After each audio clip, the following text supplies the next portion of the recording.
Hello, my dear friend. Today, I'm going to share my life story with you. My name is James Carter. I am 27 years old, and I live in Detroit, Michigan. My life has never been easy. I come from a very poor family, and I have faced more struggles than I can count. But I never gave up. I kept fighting, and today I want to tell you how I survived, how I suffered, and how I fought my way through life. I work as an auto mechanic in a small repair shop in downtown Detroit. I spend my days fixing cars, changing tires, and doing whatever I can to earn enough money to survive. It's not a glamorous job, but it puts food on my table. I live in a tiny one-bedroom apartment in a not-so-good neighborhood, where sirens are a common sound at night, and crime is just around the corner. But that's life. And this is my story. The beginning of my struggles. I was born in 1997 in one of the poorest areas of Detroit. My family never had much. My father, David Carter, worked as a construction worker, but he never had a stable job. Some weeks he worked, some weeks he didn't. My mother, Linda Carter, was a housewife. She tried her best to take care of me and my two younger sisters, Emily and Sophia. Life was always tough. We lived in a small, broken-down house with old furniture, a leaking roof, and a heater that barely worked in the cold Michigan winters. I remember nights when we had no food, and my mother would give us her portion so we wouldn't sleep hungry. My father, though a hard-working man, sometimes found escape in alcohol. It was his way of dealing with stress, but it made things worse. School was never easy for me. I studied at Mumford High School, but I was never the smartest kid in class. Not because I wasn't intelligent, but because I was too busy worrying about real-life problems. I couldn't focus on homework when my stomach was empty. I couldn't concentrate in class when I was thinking about how my mother would manage rent. Despite everything, I always believed in one thing: I had to survive. The teenage years, learning to fight. By the time I was 14, I started working part-time. I knew I couldn't depend on my father's unstable income. My first job was at a small grocery store in Greektown, a well-known part of Detroit. I stocked shelves, cleaned floors, and sometimes delivered groceries to nearby houses. The pay was low, just $5 per hour, but at least I could buy food for my sisters. But working while studying was never easy. I often fell asleep in class because I was too exhausted. My teachers thought I was lazy, but they didn't know that I was up at 5 a.m. working before school. They didn't know that I had to choose between studying and helping my family. At 16, I found another job at a car repair shop. That's where my real passion for fixing cars started. I loved working with my hands, understanding how engines worked, and seeing a broken-down car come back to life. The owner, Mr. Thompson, was a kind old man who taught me everything he knew. But no matter how much I worked, the money was never enough. The hardest times. When I turned 18, my father lost his job completely. His drinking got worse, and soon he stopped coming home. My mother was devastated, but she had no choice but to take up work as a cleaner in a downtown office building. Even then, we struggled to pay rent. I knew I had to do something, so I dropped out of high school. I never wanted to, but I had no choice. My sisters needed food. My mother needed help. I started working full-time at the auto shop, earning around $400 a week. It was still not enough. There were nights when we had no electricity because we couldn't pay the bill. Winters were the worst because the heating would get cut off. I remember one winter when it was -10 degrees outside, and we had to use blankets and candles to keep warm.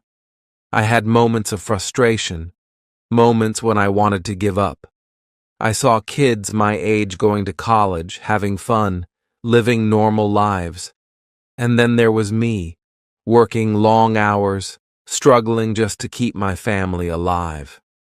Finding a way out. One day, when I was 22, I met a man named Michael Anderson. He was a regular customer at the auto shop and always brought his luxury cars for servicing. He was a successful businessman, but unlike others, he didn't look down on me. One day he asked me, "James, why are you working here? You're smart. You can do more." I laughed and said, "This is all I know." He shook his head and said, "You have potential. You should think about starting your own business." I had never thought about it. Me? Owning a business? It sounded impossible. But that conversation stayed in my mind. For the next few months, I started learning everything I could about auto repairs and customer service. I saved every extra dollar I earned. At 25, I finally took a risk. I rented a small garage in a cheaper part of town and started my own auto repair shop. It wasn't fancy, but it was mine. I worked 14-hour days, fixing cars, handling customers, and slowly building a name for myself. At first, business was slow, but word spread. People liked my work.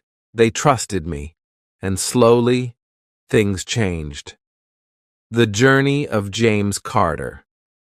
Part 2. Life doesn't change overnight. Even though I had my own auto repair shop now, I still woke up every day at 5 a.m., ready to fight for every dollar. Owning a business was different from working for someone else. Before, I just had to fix cars and get paid. Now, I had to manage rent, electricity bills, tools, customer complaints, and so many other things I had never thought about before. Some months were good. I made enough to pay my bills, buy groceries, and even save a little. But some months were terrible. If I didn't get enough customers, I had to choose between paying rent for my garage or keeping the lights on at home. There were nights when I sat alone in my small office, staring at my bank balance, wondering if I had made a mistake. Maybe I should have just stayed at the old shop, I thought. Maybe I'm not smart enough to run a business. But then I remembered where I came from. I had survived hunger, cold winters, and an absent father. I had worked for pennies just to feed my sisters. If I could survive that, I could survive this too. The first big challenge. One day, about 6 months after opening my shop, something happened that almost broke me. It was a normal morning. I had just opened my garage when I noticed something was wrong. The lock on the front gate was broken. My stomach dropped. I rushed inside. My worst fear came true. Someone had broken in. My toolbox was gone. My air compressor, my tire machine, my best wrenches, everything that I needed to work had been stolen. It was at least $8,000 worth of tools. For a big company, that's nothing. But for me, that was everything. I fell to my knees. How am I supposed to work now? I whispered to myself. I called the police, but in a city like Detroit, break-ins were common. The officers took my report, nodded, and said, "We'll see what we can do." I knew what that meant. I would probably never see my tools again. For the next few days, I felt completely lost. Customers came, but I had nothing to fix their cars with. I had to turn them away. I had no money to buy new tools. My business was dying before it had even begun. That night, I sat in my garage alone. The lights were off to save electricity. I held my head in my hands, thinking about all the years I had struggled. And then, something hit me. I had come too far to give up now. The comeback, I had to find a way to get back up. I remembered my old boss, Mr. Thompson, the man who had taught me everything about cars. I hadn't seen him in a while, but I decided to visit his shop the next morning. When I walked in, he smiled. "James, how's the business?" I sighed. "Not good, sir. Someone stole all my tools." His face changed. He rubbed his chin and nodded. Then, without saying a word, he walked to the back of his shop and came back with an old toolbox. "Take these," he said. "They're not new, but they'll get you back on your feet." I stared at him in shock. "I can't take this, sir. You need them." He shook his head. "I've been in this business for 40 years, kid. I've seen tough times. I know what you're feeling right now. Just promise me one thing. One day, when you're successful, help someone else the way I'm helping you." I almost cried. I thanked him 100 times and left with the toolbox. It wasn't much, but it was enough to get me started again. Slowly, I started working again. I didn't have all my fancy tools, but I had my hands, my knowledge, and my determination. Customers came back. Money started coming in again. And within a few months, I had saved enough to buy back most of the tools I had lost. Family comes. First, even as my business started growing again, I never forgot why I was doing all this. For my family. My mother, Linda, was still working as a cleaner, and I hated seeing her struggle. She had spent her entire life taking care of us, sacrificing her own dreams. One day, I sat her down and said, "Mom, I don't want you to work anymore." She frowned. "James, I can't just sit at home and do nothing." I smiled. "You don't have to. You can help me with the business. I need someone to handle customer calls, appointments, and paperwork. It's not hard work, but it's important. And I'd rather have you in the shop than scrubbing floors for strangers." Tears filled her eyes. She nodded. And just like that, my mother became my first employee.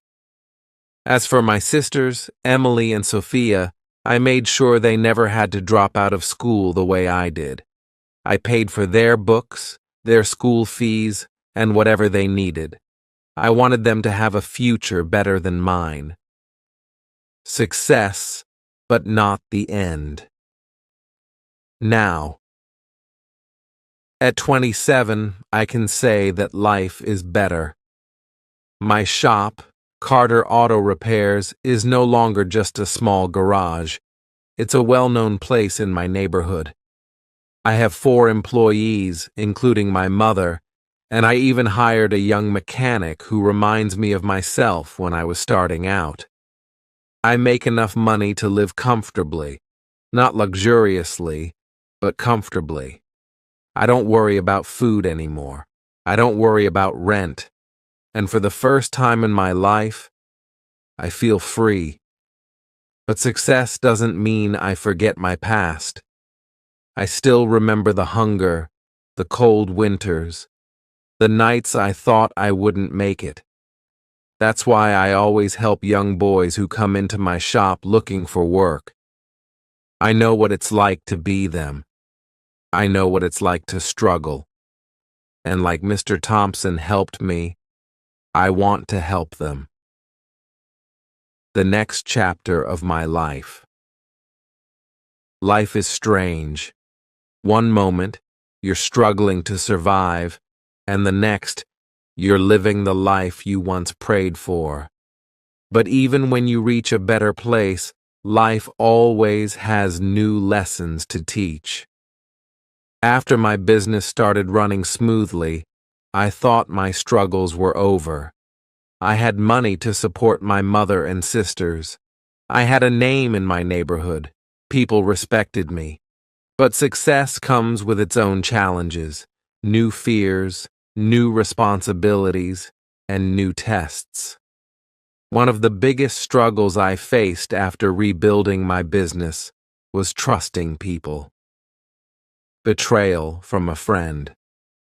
I had always been careful about who I let into my life, but as my garage became more successful, more people started coming around. Some wanted jobs, some wanted advice, and some just wanted a piece of my success. One of them was Ryan, a guy I had known from high school. Back then, he was like me, poor, always trying to make ends meet. We weren't best friends, but we understood each other. One day, he walked into my garage. He looked rough. His clothes were dirty, and he had that hungry look in his eyes that I knew all too well. "James, man, I need work," he said. "Anything. I'll do whatever you need." I didn't even think twice. I knew what it was like to be desperate, to need just one chance. So, I hired him. At first, Ryan was a great worker. He came early, stayed late, and worked hard. I trusted him. I even started giving him extra responsibilities, handling cash payments, ordering parts, talking to customers. But then, small things started happening. One day, a customer told me he had paid for a repair, but when I checked my records, there was no payment recorded. Another time, a shipment of car parts went missing. And then, money started disappearing from the register. At first, I didn't want to believe it. Ryan was like me. He knew the struggle. Why would he steal from me? But deep down, I knew. One night, I stayed late at the shop and checked the security cameras. What I saw broke me. Ryan was stealing from me, taking cash, pocketing it, acting like nothing happened. I sat there, staring at the screen, feeling a mix of anger, sadness, and betrayal. I had given him a chance, just like Mr. Thompson had given me one. And this is how he repaid me? The next morning, I confronted him. "Ryan, I know what you've been doing." His face turned pale. "James, I swear, it's not what you think. Don't lie to me." He sighed and looked down. "I needed the money, man. I was struggling. I was gonna pay you back." I clenched my fists. "You could have asked me for help, but instead you stole from me." He had no answer. I wanted to punch him. I wanted to yell. But instead, I did something that shocked even myself. I let him go. "Take whatever you stole and leave. Don't ever come back." He didn't argue. He just left. And that was the last time I saw him. That day, I learned one of the hardest lessons of my life. Not everyone who struggles with you will be loyal to you. Love and sacrifice. After the betrayal, I became more careful. I worked even harder. My business grew. But there was one thing missing in my life: love. I was so focused on surviving that I had never thought about relationships. I had been on dates before, but nothing serious. Then, I met Sophia Richardson. She came into my shop one rainy afternoon with a flat tire. She wasn't like the usual customers. She had this energy, this confidence that made her stand out. "How long will it take?" she asked, crossing her arms. I chuckled. "Not long if you stop rushing me." She smirked. "All right, Mr. Mechanic, let's see if you're as good as they say." That was how it started. After that day, she kept coming back. Not because her car had problems, but because we enjoyed talking. She was different from me. She came from a good family, had a stable job as a nurse, and never had to worry about money the way I did. But she never judged me for my past. Instead, she admired my struggle. One evening, as we sat in my garage after I closed up, she said something that stuck with me forever. "James, you work so hard for everyone, your mom, your sisters, your employees, but when will you work for yourself?" I laughed. "What do you mean?" She held my hand. "I mean, you deserve happiness too. You deserve to dream beyond just surviving." No one had ever said that to me before. For so long, I had been stuck in survival mode, always thinking about how to keep the business running, how to support my family. I never thought about what I wanted. That night, I realized something. I wanted a future with her. Building a new life. Sophia and I became serious. She supported me in ways I never knew I needed. She helped me organize my business, manage my finances, and even pushed me to expand. "You're too good to stay small," she said. With her encouragement, I took a big step. I opened a second garage in another part of Detroit. It was a risk, but it paid off. For the first time in my life, I wasn't just a poor boy struggling to survive. I was a businessman, a boss, a man building a future. A new chapter. Challenges of success. Life doesn't stop testing you just because you've made it out of poverty. In fact, the more you climb, the harder the challenges become. I learned this the moment I expanded my business. With the second garage up and running, I finally felt like I was stepping into a life I had only dreamed of. But success comes with new responsibilities, new enemies, and new fears. The weight of expectations. Owning one garage was already tough, but two, that was a whole different game. The second garage was on the east side of Detroit, in a rougher neighborhood. I thought I understood struggle, but running a business there was different. Customers were harder to please, competition was fierce, and the crime rate made everything 10 times harder. One night, I got a call from my manager. "James, we got a problem." My heart sank. What happened? "Someone broke in. They stole tools, damaged some cars. It's bad." I drove there immediately. When I saw the damage, my stomach twisted. Thousands of dollars gone overnight. It was a punch to the gut. I worked too hard for this. I couldn't let it fall apart. I increased security, added cameras, and even hired a night guard. But deep down, I knew something. Success makes you a target. People see what you have and either want to take it or destroy it. A friend turned rival. While I was handling the robbery, another problem was brewing: competition. Remember how I used to struggle to get customers when I first started? Now I was on the other side of that. Some older mechanics in the area didn't like me stepping in. They saw me as an outsider. One of them was Marcus Green, a guy who had been in the business for over 20 years. He had a well-known garage, but when mine opened, customers started coming to me instead. At first, he was just cold toward me, ignoring me at car shows, avoiding eye contact. But then, things turned ugly.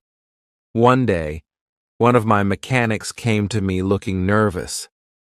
"Boss, you need to see this." He showed me a flyer. It was from Marcus's garage, and on it was a fake story about me, saying I used cheap parts, overcharged customers, and even lied about my experience. I was furious. I wanted to confront him, to make him stop. But Sophia stopped me. "James, don't fight him. Let your work speak for itself." She was right. Instead of fighting back, I focused on being better. I ran promotions, treated my customers well, and proved that I was the best. And guess what? People saw through the lies. Customers kept coming. And Marcus? His business started struggling because his bitterness was driving people away. That was another lesson. You don't have to fight every battle. Sometimes, success is the best revenge. Love and marriage, a different kind of challenge. While my business was growing, so was my relationship with Sophia. We had been together for 2 years, and I knew she was the one. One evening, as we walked along the Detroit Riverwalk, I pulled out a ring. "Sophia, I've spent my life fighting to survive. But with you, I don't want to just survive. I want to live. Will you marry me?" Tears filled her eyes. "Yes, James. 1,000 times yes." It was one of the happiest moments of my life.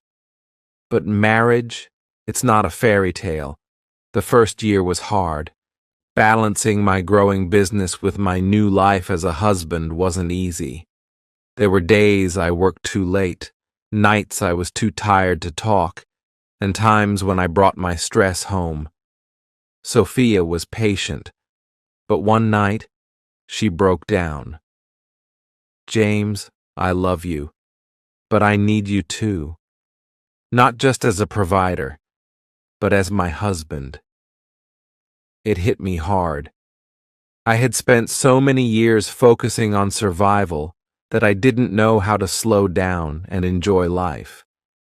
So I made changes.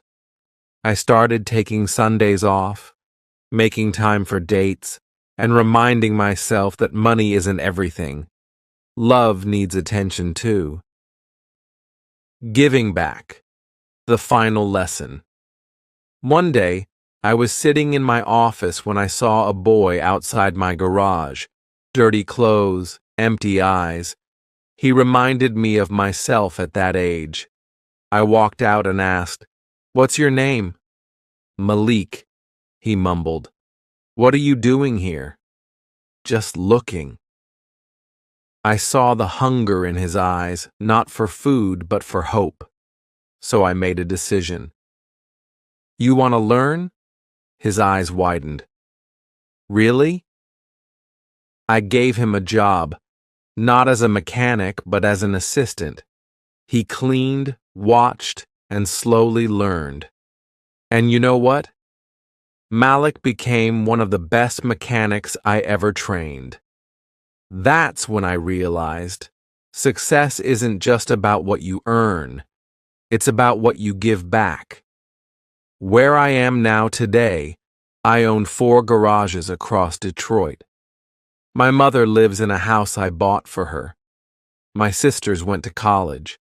And Sophia? We just had our first child, a boy named Nathan. Looking at my life now, I still can't believe how far I've come. From a hungry kid on the streets to a husband, father, and businessman. I made it, but the journey never stops.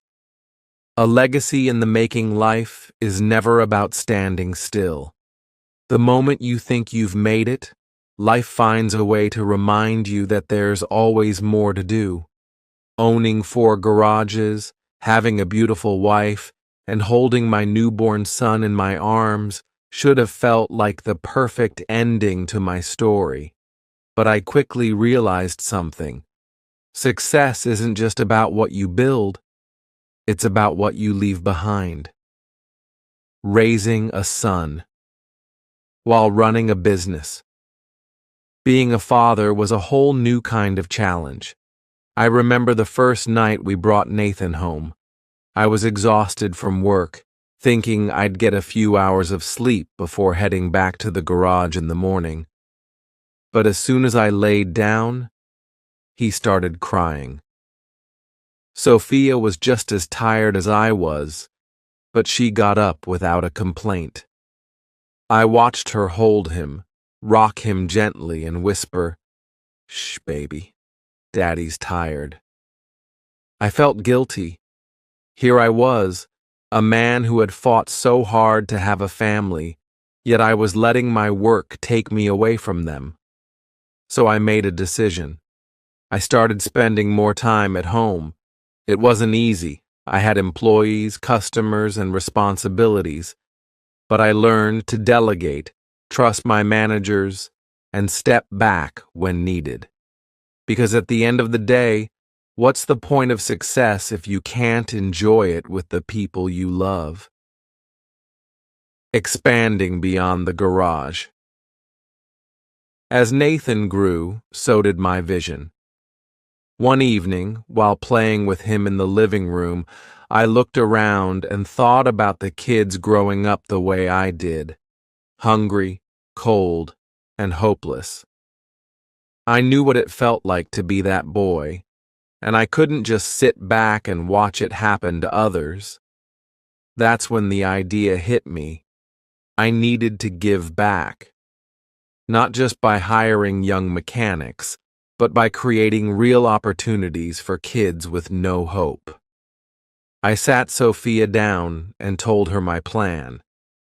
I want to open a training school for kids who come from struggling backgrounds, teach them skills, help them build a future. She smiled. "James, that's the best thing you could do. Building the next generation."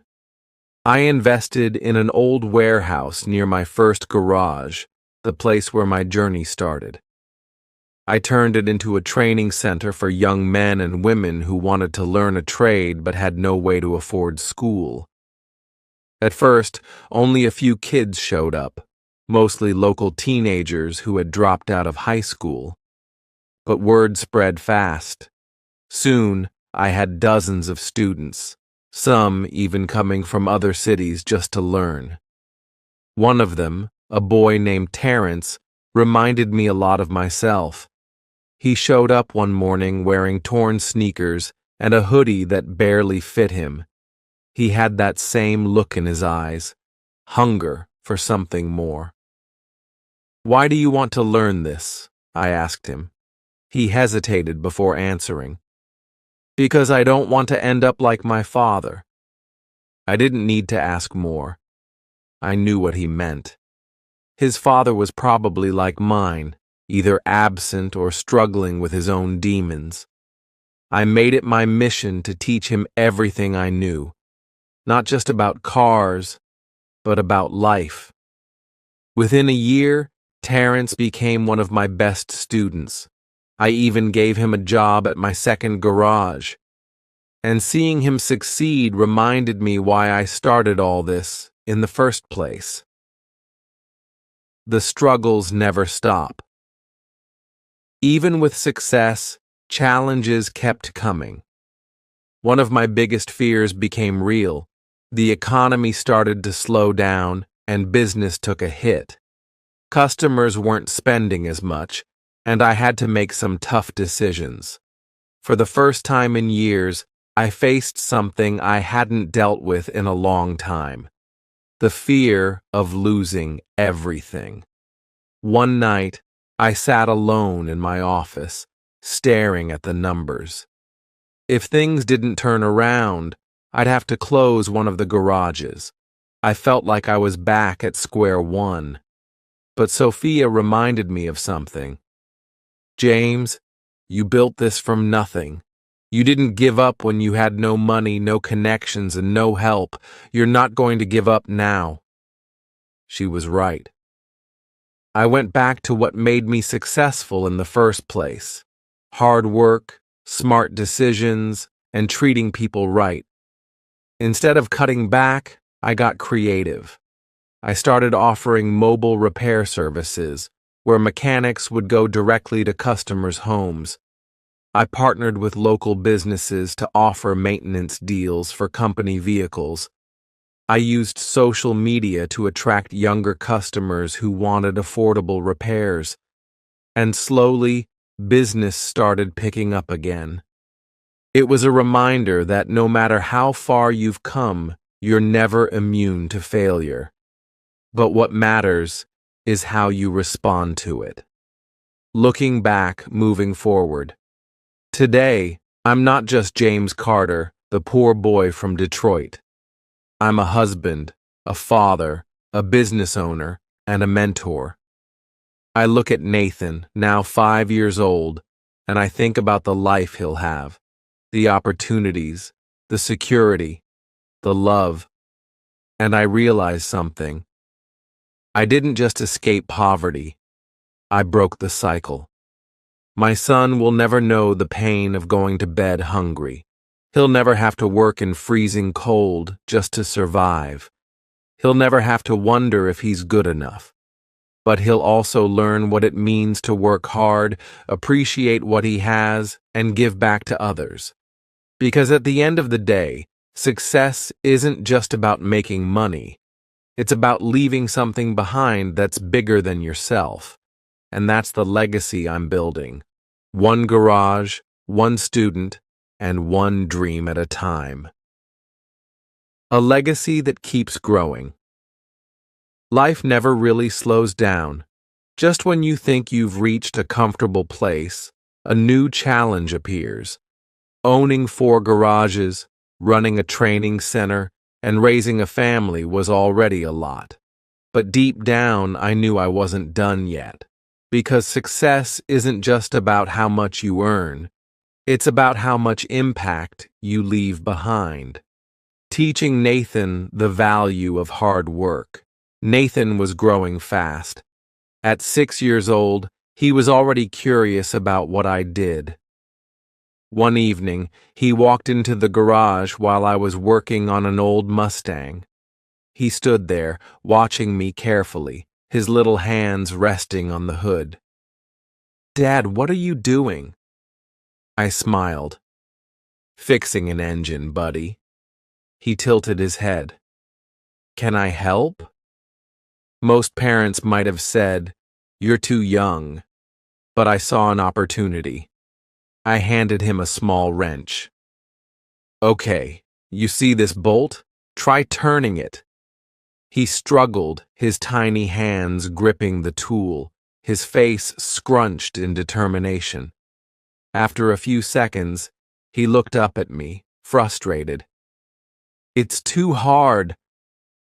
I kneeled beside him and said something my old mentor once told me. "Nothing worth having comes easy. You just have to keep trying." Nathan nodded and kept working.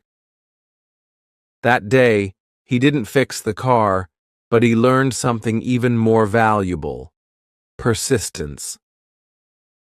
Expanding the training center.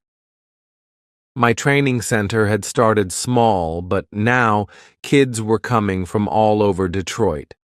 One day, I got a call from an old friend, Marcus, who ran a similar program in Chicago.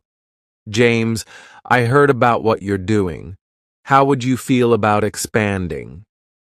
At first, I hesitated. Expanding meant more responsibility, more risks.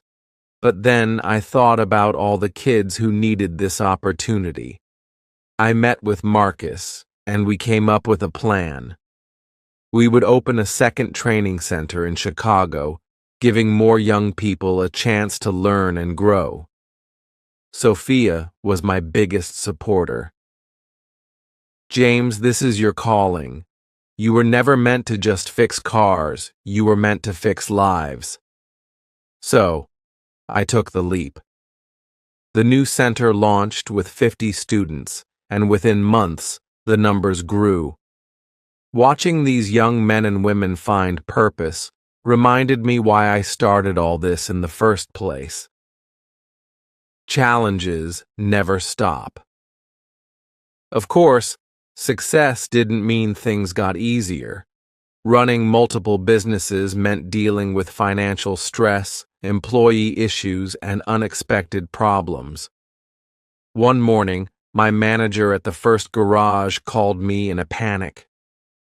"Boss, the landlord is selling the building. We might lose the shop." That garage was where it all started. I couldn't let it go. I had two choices: find a new location and start over, buy the building and secure our future. The problem?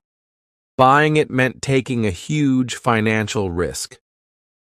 I sat down with Sophia, running through the numbers. If I bought the building, I'd have to invest most of our savings.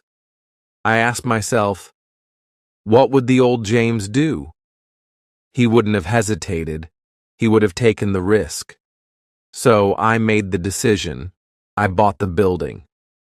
It was the scariest financial move of my life, but it was also the best one. Because now, no one could take that shop away from me. Giving back to the community. With the businesses running smoothly, I finally had time to do something I'd always wanted. Give back to the neighborhood that raised me. I started a scholarship program for kids who wanted to go to trade school but couldn't afford it. We called it the Carter Opportunity Fund. Every year we'd sponsor 5 students, covering their tuition and giving them internships at our garages. The first student we sponsored was Luis, a young man from Southwest Detroit.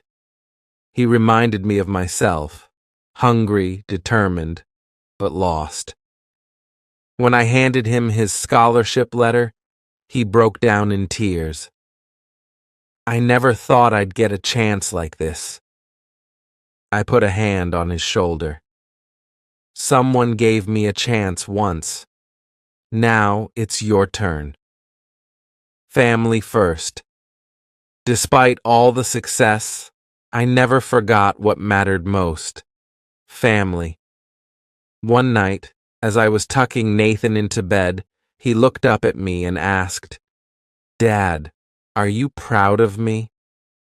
I felt my heart squeeze. I cupped his face and said, "Nathan, I'll always be proud of you. Not because of what you do, but because of who you are." I had spent so many years proving myself to the world, but in that moment, I realized something. Success isn't about wealth or fame. It's about the lives you touch and the people you love. The journey never ends. Today, I look around and see everything I've built. The garages, the training centers, the scholarship program. I see young men and women learning skills that will change their futures. I see my wife, my son, my employees, and my students, all part of something bigger than just a business. And I know this is just the beginning, because no matter how much success you achieve, there's always more good to do in the world. And I'm not done yet.